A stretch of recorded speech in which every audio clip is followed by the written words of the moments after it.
In football, most people associate head injuries with concussions.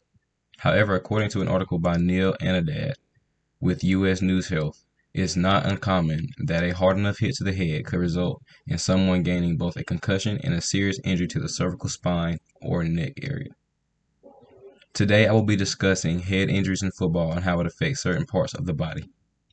I personally have played football since I was 5, all the way up until I graduated high school a year ago. And I have witnessed many times a concussion and multiple head injuries that have been some mediocre and some very serious as well.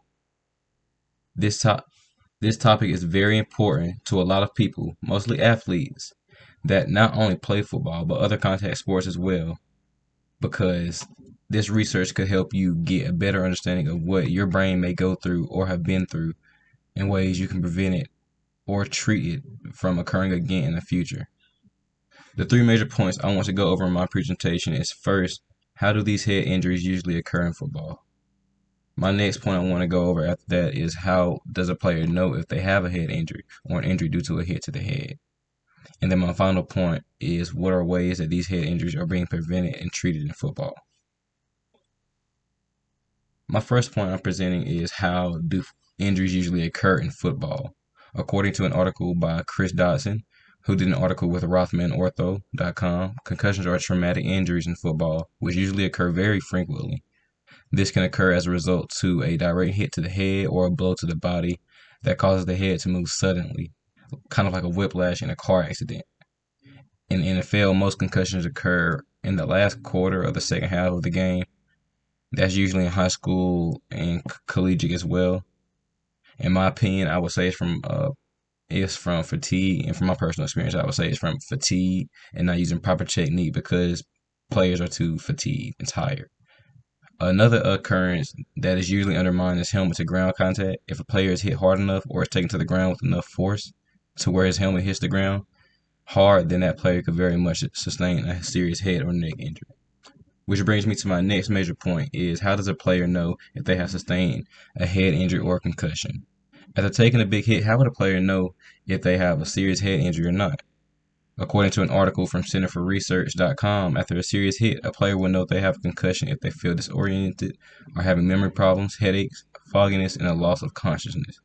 Sometimes a player might not know at first if they have a head injury, but later that day or night or a few days later, they might start experiencing some of the symptoms as they do their day-to-day activities. A person also can find out if they go to a doctor to get a CT scan on their brain, and the doctor will be able to tell if there's abnormal brain activity going on and let you know how serious it is and what you can do to prevent or rehabilitate it from happening again. This brings me to my final point. What are ways that these head injuries and concussions are being prevented and treated in football? A question you all might be wondering is, are there any steps being taken to lower the amount of head injuries and concussions in football, and how are people being treated once they do get a concussion or head injury? According to an article with RothmanOrtho.com, there have been new helmets and mouth guards utilized by players that are more preventative to concussions and head injuries than the equipment they were previously using. Although it does not take out the possibility to get a concussion, it slightly reduces your chances of it. Another thing that is being utilized is football lately is more technique classes and using proper skill, which is more common in NFL, but is also being done in college, high school, and youth football as well.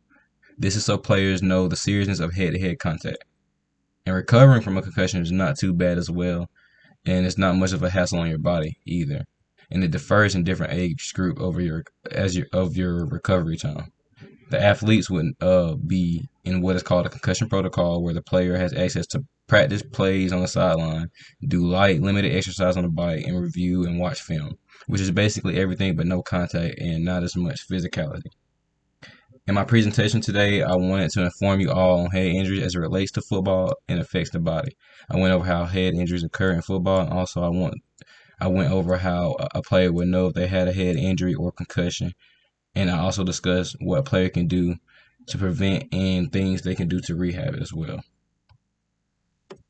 Concussions have a long-lasting impact on your life. Coming from a person who had 2 in his career, I can say I wish I would have been more cautious and used better techniques. And now I understand how serious these injuries can be.